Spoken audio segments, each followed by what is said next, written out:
Hello everybody, welcome to Chess24 and welcome to another edition of Game of the Day. Today was round 7 of the Norway Chess Super Tournament and I thought I'd choose a game between the tournament leader Veselin Topalov, who's having an absolute stormer, got off to quite an incredible start, putting about 20 points on his rating, and he's already, if we look at the live list, number 2 in the world, against Fabiano Caruana, the official number 2, who is on a disappointing score of -1. 2 losses that, in my opinion, could have been avoided, and certainly in his opinion could have been avoided. So I thought it was worth looking at this game. Unfortunately, the round itself was a bit of a damp squib. A lot of rather dull games compared to what we've been treated to previously. So let's have a look at this game. Let's see what happened. Topalov with white, and Fabiano decides to fianchetto his bishop with the idea of, if knight c3, d5, Fabiano would enter the Grunfeld. His perhaps not his favourite weapon, but certainly one of the most important openings in his repertoire, and one that he has shown to be foolproof, and he's had very good results in it. So Topalov decides to avoid any main lines, plays g3,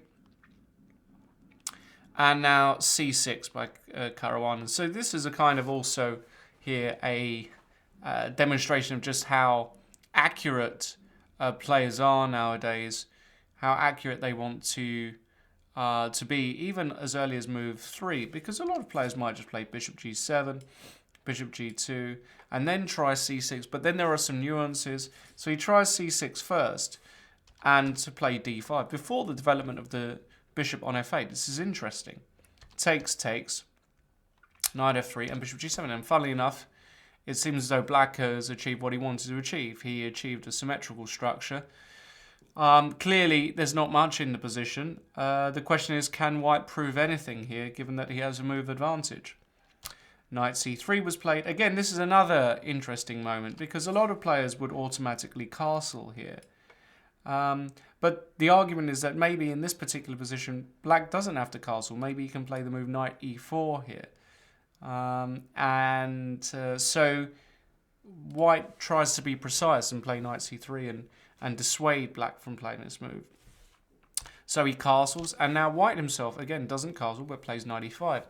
Now knight e4 isn't in the air, and white claims that he's got a slight pull, although I don't think that's the case after the move e6. I like this move very much. The point of this move is that after castles, black can now challenge this knight in the center with knight fd7.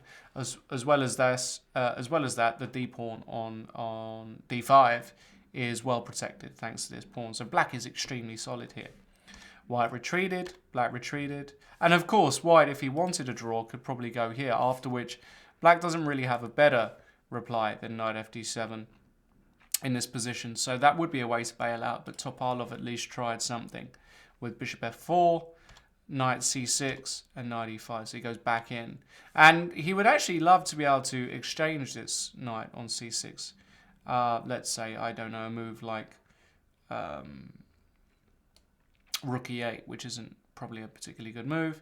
But structures like this can be, and now maybe a move like bishop e5, aiming to exchange this dark square bishop in some lines. This can be a bit problematic sometimes, because white's going to put a knight on a4, rook on c1, this pawn is weak, and there's a great outpost for the knight on c5 as well. So you can understand Fabiano's decision to take on e5, takes with the bishop. Should point out that d takes e5, knight h5 is very clumsy, and white could actually be worse here if he's not careful. So bishop takes e5, and now bishop d7. And here we enter into a bit of a maneuvering phase. But basically what happens over the next few moves is black decides to exchange dark square bishops. And actually, after another little knight maneuver by white, all of the rooks come off as well. And we reach this position after move 24. Black's bishop is, according to the strict letter of the law, a bad bishop, because all of its pawns, or most of its pawns at least, are on the same colour. That said, it has found some life and some work along the f1 to a6 diagonal. maybe stops the knight d3, maybe stops the bishop f1. And the knight on c8 is ready to jump to d6. The position's just equal. Black has no problems here at all. So it's interesting to see that after queen a5, queen d7, b3, covering c4, b6, queen c3, queen c6. In this position, if white wanted a draw, he could just take here. And I'm sure they would have got to move 40 and found a way to try and shake hands. There's just nothing here. Pawn structures are identical. Black has got no weaknesses. White hasn't got any real breaks. It's just a draw. But Topalov, obviously brimming with confidence and feeling that he found a little idea. So he played the move queen a1, a very, very interesting move to retreat the queen to the corner. And it's a move that requires a lot of imagination.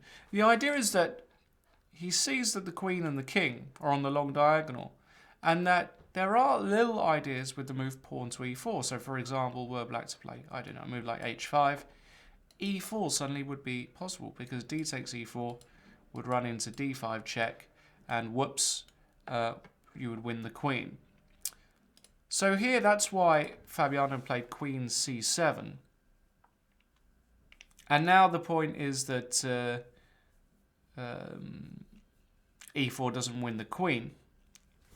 So white tried another idea, bishop h3, another trick, another little combination in the air with bishop takes e6. And if f takes e6, knight takes e6, winning the queen. So now Fabiano entered with his own queen.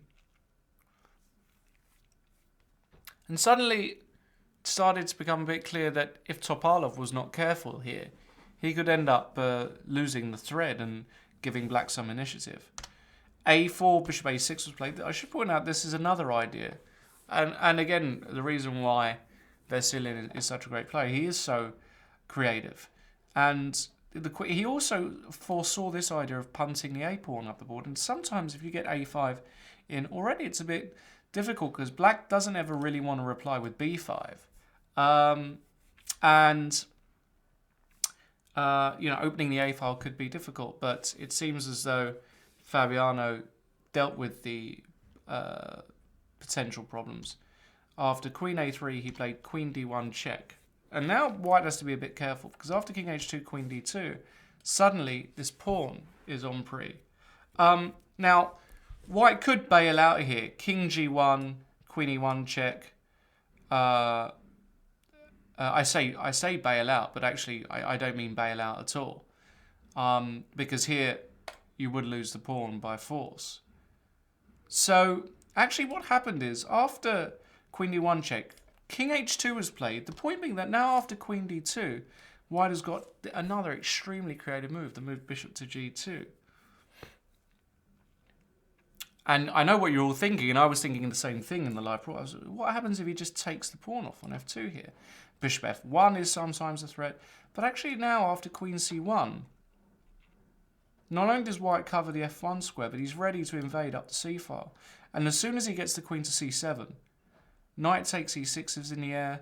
There are all kinds of different ideas. And this knight on f4 actually does a genius job of protecting g2 just in case and bishop were to land on f1. So actually this position isn't clear at all, which is why Fabiano played the prudent and very good move h6, after which a5 was played. Again, another very interesting move. If you take with the pawn, queen c5, and suddenly, what are you doing with this knight? So Fabiano took queen takes a5, but now the idea that we saw before with queen c1 was played. So this is a very, very creative idea to try and generate something. Queen b4, and now e4. And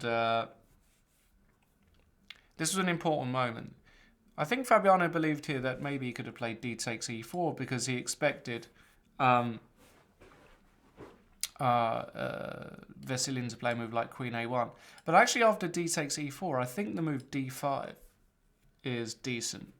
And after takes queen a1 check here, you know, black still has to be a bit careful because, hold on a second, what's going on? Am I losing a piece? So d takes e4 was a risky move. And after d5, you'd have to find something very concrete. So instead, Fabiano took on d4. But after e takes d5, okay, let's take stock. Black is a pawn down, but somehow he's lost a bit of coordination, and white is threatening a lot of things. He has to do something about this situation in the center. Plays the move e5. The problem with e takes d5 is that after h5 and now g5, knight takes d5, black king is very open, and if queen takes f2, for example, queen a1 check, again, falls for a similar trick. So this wasn't really something he wanted, which is why e5, keeping the diagonal closed and kicking the knight makes sense. But now after knight e6 check, fe6, by the way, knight e6 check, fe6, queen c7, no, white hasn't lost his marbles. Knight e6 check was an excellent move to force a draw, actually, because anything else here may have already landed. I mean, you don't want to retreat to like h3 here with white. It's just too passive. So Veselin foresaw this. He felt that Fabiano had defended adequately, and he felt it was a good time to bail out with the draw. And there's no way to stop the perpetual check. The last thing you want to do is lose this with black. So game ended in a draw, but at least there was some creativity there at the end. Good result for Veselin. Decent result for Fabiano Caruana. Means that Veselin Topalov now on 6 out of 7, absolutely cruising, and it's almost unthinkable that he won't win this tournament given his lead. And, well, he's still got a couple of games to go, but certainly odds on. And, well, I hope you've enjoyed this edition of Game of the Day, and come back and join me for round 8. Remember to check out the live broadcast as well via Chess24. Hope you've enjoyed this and have a great day.